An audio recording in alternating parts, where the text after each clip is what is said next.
tous les Français à venir nous rejoindre pour les matchs des Paris Musketeers. C'est un sport qui est méconnu à l'heure actuelle, mais il faut savoir qu'on a des joueurs exceptionnels.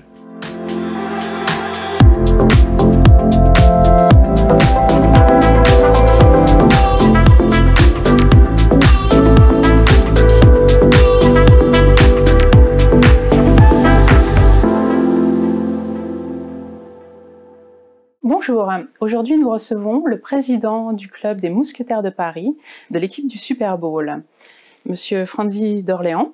Bonjour, bienvenue, merci. Bonjour France, merci de m'avoir, je suis ravi d'être là. Ben, nous aussi. Alors justement, est-ce que vous pouvez nous parler du club Les Mousquetaires de Paris et en fait de son implantation en France, comment ça s'est mis en place? Bien sûr. Alors, les Paris Musketeers, on aime bien utiliser cette appellation parce qu'on est une franchise de football américain professionnel oui. qui évolue dans une ligue privée qui s'appelle la European League of Football.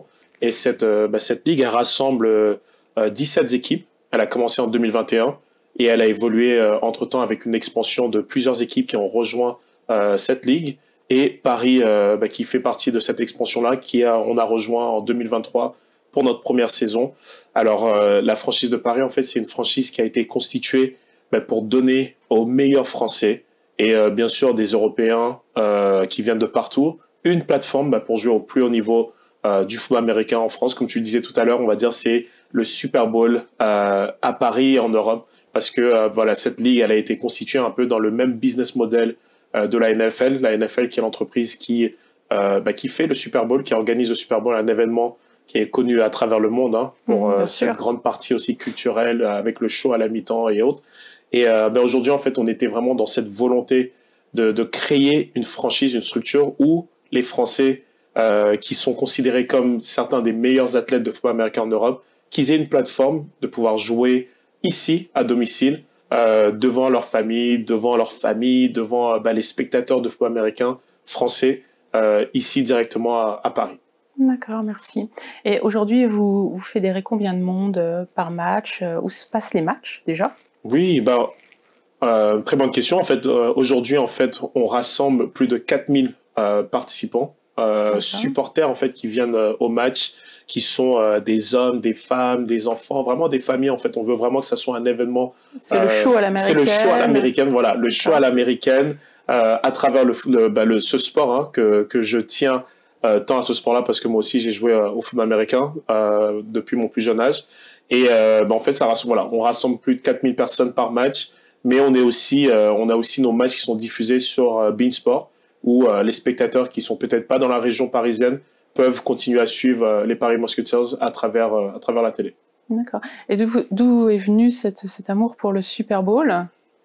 Pour le football américain, oui. Surtout. Le Super Bowl, oui, que j'aime aussi, mais l'amour pour le football américain est venu à un jeune âge. De base, je jouais au basket de base, et ma mère, qui était entrepreneuse, elle faisait beaucoup d'allers-retours entre les États-Unis et la France par rapport à son business.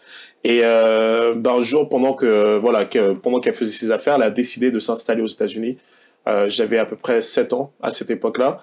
Et quand elle a pris cette décision de déménager pour aller aux États-Unis, on a suivi. En tout cas, je suis parti avec elle.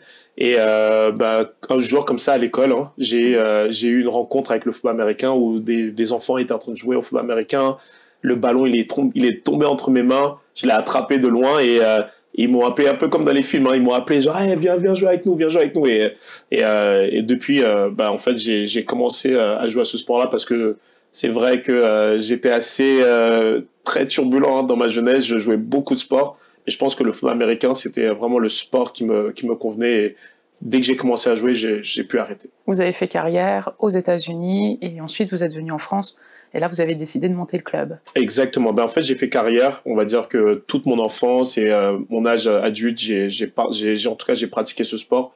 Je suis arrivé ici en Europe. En fait, j'étais aux États-Unis. J'ai eu des possibilités de faire des essais avec des équipes. Je me suis entraîné devant certaines équipes NFL. Ensuite, j'ai été contacté par la NFL Europe parce que j'ai pas été pris dans ces équipes-là. Et la NFL Europe m'a fait venir en Europe en fait, c'était une ligue qui s'appelle la NFL Europe qui développait des joueurs européens et américains. Je suis arrivé ici pour ça. Après, j'ai pratiqué le football américain en Europe pendant des années. Et en étant ici en Europe, j'ai redécouvert, on va dire, le territoire français. Ça veut dire les joueurs ici, en France. Je ne savais même pas qu'il y avait autant de bons joueurs de football américain, ce qui m'a beaucoup étonné. Parce que pour moi, les meilleurs joueurs, c'était que aux États-Unis. Hein. Et en étant là, et après ma carrière, on a eu cette opportunité avec mes associés, Marc-Angelo Souma. On a eu cette opportunité en fait de créer une franchise ici à Paris pour rejoindre cette ligue-là. Ça existe depuis combien de temps la franchise et il y a combien de sportifs, de talents au sein du club? Oui, alors la franchise, elle existe depuis 2023. D'accord, c'est récent. C'est assez récent. On a aujourd'hui eu l'opportunité de créer cette franchise grâce à cette ligue qui a été créée à côté, la European League of Football, comme je disais tout à l'heure, qui a été créée en 2021, en plein dans le Covid, qui ont lancé cette première saison où il y avait 8 équipes, mais plus des équipes allemandes. Et après, il y a eu cette expansion-là pour que ça devienne une ligue pan-européenne. Et aujourd'hui, en fait, notre franchise, de base, on a commencé, on est à peu près à 55 joueurs dans l'effectif de l'équipe. Parce que c'est un sport où il y a une attaque, il y a la défense, il y a les unités spéciaux. Et en fait, tout au long du match, en fait, il y a un roulement de ces différentes unités pour que le match puisse évoluer. D'accord. Et comment vous recrutez vos talents, vos sportifs de haut niveau? Comment vous les choisissez? Comment vous les conservez au sein du club? Déjà, on a une bonne connaissance des différents joueurs qui sont sur le territoire français. On a des recruteurs au sein des Paris Musketeers. On a des coachs qui ont évolué en Europe, des Américains aussi qui ont évolué à travers l'Amérique, qui ont pas mal de contacts. On a beaucoup de relations. On a pas mal aussi de partenariats, on va dire, avec par exemple la Fédération française de football américain où il y a un accompagnement qui se fait, où on est associé, on s'associe par rapport au développement du football américain en France. Et il nous ouvre aussi les portes pour découvrir les meilleurs talents qui, une fois qu'on arrive à les découvrir, on les fait venir. On fait des tests avec eux. Des fois, on fait des portes ouvertes, un peu comme une porte ouverte, où on invite les athlètes à venir faire ce qu'on appelle un combine aux États-Unis. C'est vraiment un essai, c'est un temps où ils vont faire des tests de vitesse, de puissance et autres. Et après, on arrive à les repérer de cette manière-là. Et aussi dans les championnats à travers la France et à travers l'Europe, on détecte des joueurs. On détecte les meilleurs talents et on les fait venir au Paris Musketeers. C'est un sport qui est assez vivant, assez rude. Passionnant, j'ai envie de dire passionnant. Passionnant, intense et passionnant. Oui, c'est vraiment le sport, peut-être même un petit peu violent aussi quand on regarde comme ça. Bien sûr. Et comment ça se passe au niveau des entraînements?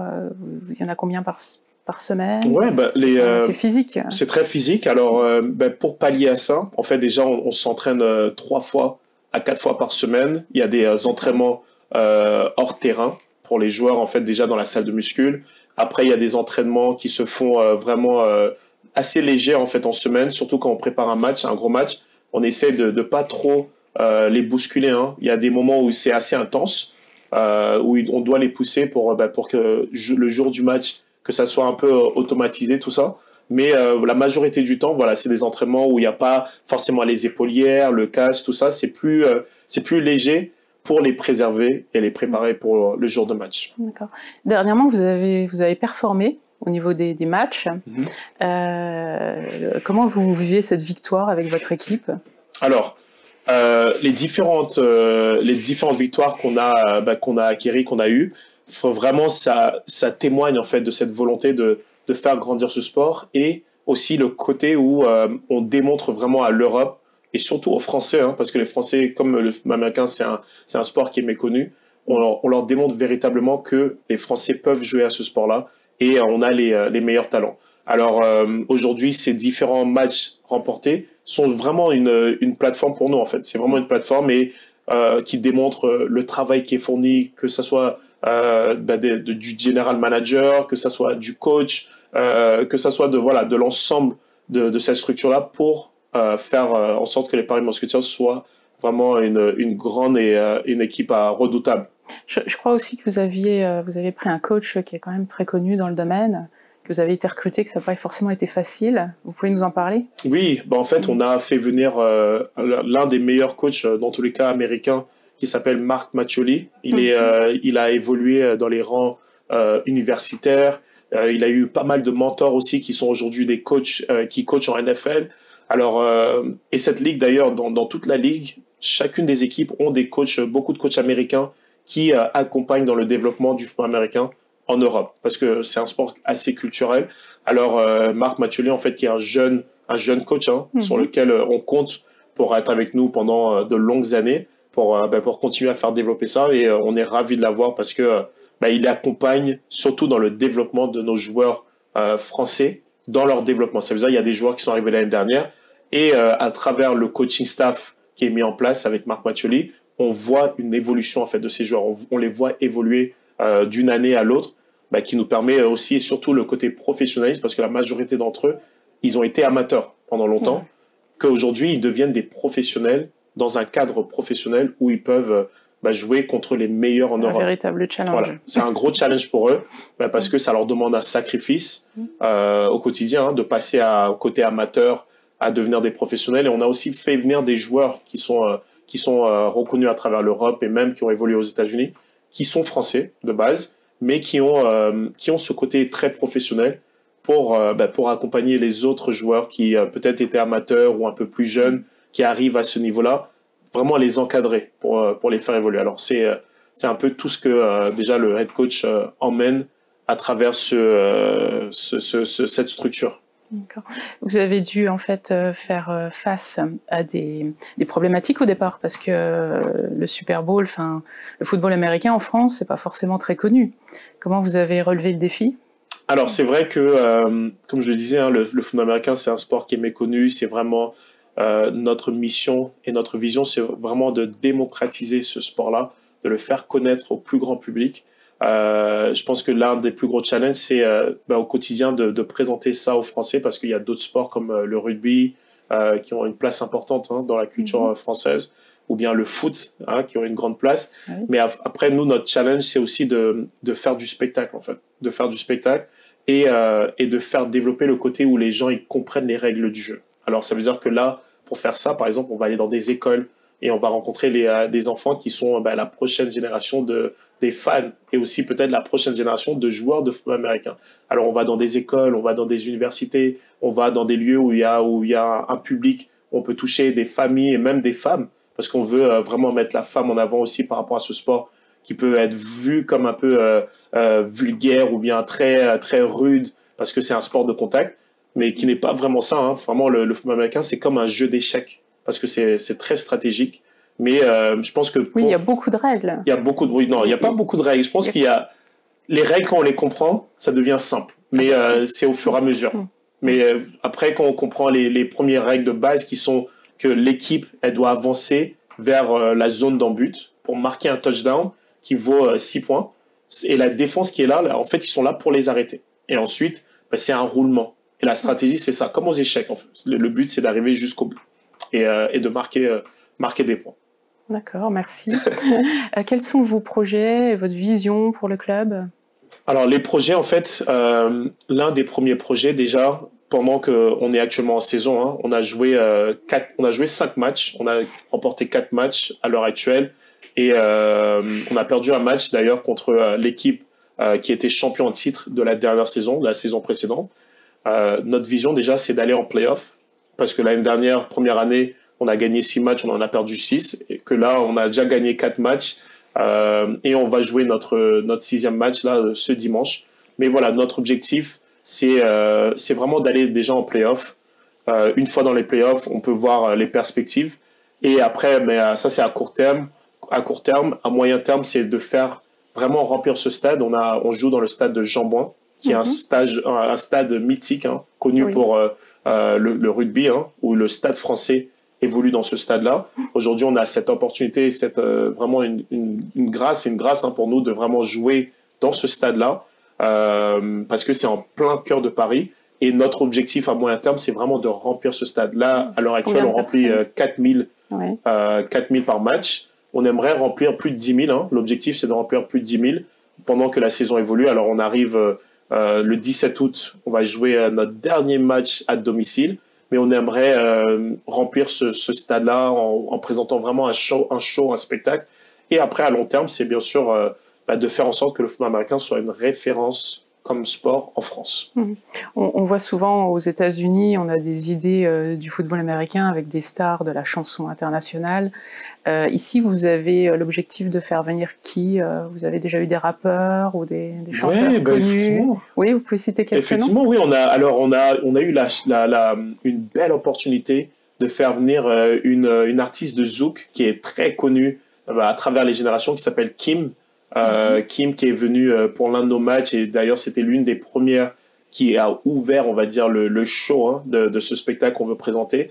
Elle a vraiment ambiancé le stade, c'était vraiment incroyable. Comme on a aussi des espaces VIP, en fait on avait pas mal de VIP, on a pas mal d'influenceurs qui viennent découvrir le football américain. Alors tous les matchs, on a des personnalités qui viennent, des chanteurs, des artistes, des rappeurs, tout ça, et ils sont en train de découvrir ce sport-là et ils veulent s'intégrer dans ce qu'on est en train de faire.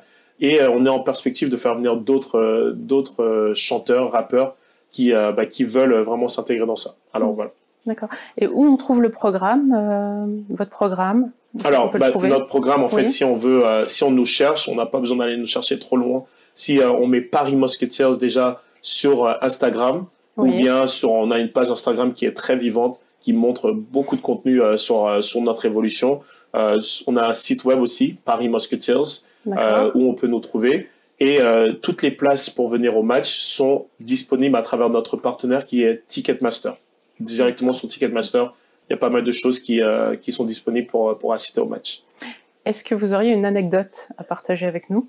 Alors, une anecdote, j'en ai beaucoup d'anecdotes. Mais hier, j'étais à un événement où on était en train en fait, avec un partenaire qui travaille avec nous en fait, parce qu'on veut travailler avec des entreprises aussi locales pour mettre en avant le football américain. D'ailleurs, l'entreprise, elle s'appelle Panam. Et Panam, en fait, ils ont fait l'inauguration d'un de leurs lieux. Et pendant l'inauguration, j'étais en train d'échanger avec des personnes qui ne connaissaient pas le football américain. Et d'ailleurs, l'une des anecdotes que je peux dire, c'est que chaque fois que je rencontre quelqu'un, ils me disent « Ah, il y a du football américain en France ». Pourtant, le football américain, ça fait longtemps qu'il évolue. Il y a des équipes, on va dire, amateurs, mais il y a beaucoup de bonnes équipes qui ont évolué à travers l'Europe et qui sont connues. Mais l'anecdote, en fait, c'est que je parlais avec quelqu'un, je lui ai expliqué le football américain, et pendant que je lui parle, il y a quelqu'un qui m'a reconnu, en fait, qui a reconnu surtout le logo des Paris Musketeers, parce que j'avais une casquette Paris Musketeers, et il vient me voir genre oh, « Mais vous êtes des Paris Musketeers, vous connaissez l'équipe ?» Et je lui dis « Oui, je connais bien, je suis le président. » Autographe. D'ailleurs, oui, on a fait un petit autographe et une petite photo avec lui. Mais il me dit, je lui dis oui, je connais, je suis le président des Paris Musketeers, on a fondé les Musketeers. Il me dit, oh là là, je suis fan. Vraiment, j'étais au dernier match avec mes parents, c'était incroyable. Et il est parti chercher ses parents, c'était un jeune, il est parti chercher ses parents, ils sont venus me voir, monsieur, c'est incroyable ce que vous faites. On est venu pour la première fois, on n'avait jamais vu le football américain, mais c'est incroyable, le spectacle qu'on a vécu, tout ça. Et la dame avec qui je parlais, qui était un peu genre, je connais pas trop le football américain et je sais pas si j'ai envie de venir à un match, elle me regarde genre, je vais venir au match, c'est quand le prochain? Et je lui dis, voilà. Et c'est entraînant. Et ouais, ça entraîne pour être honnête, ça nous arrive de plus en plus souvent en fait. Ça veut dire que là maintenant, juste le logo des Paris Musketeers nous identifie. C'est la rançon du succès. Voilà, ça veut dire le succès, là on est vraiment à la porte de ce succès-là, on a encore beaucoup de travail à faire, mais ça s'annonce déjà bien. Ça a bien progressé. Ça a bien évolué en un an. En un an, on a commencé en 2023, on est en 2024. Ça a très bien évolué et je pense qu'on risque de continuer avec aussi les victoires de notre équipe. Alors, on est sur le bon chemin. Très bien, merci. Le mot de la fin?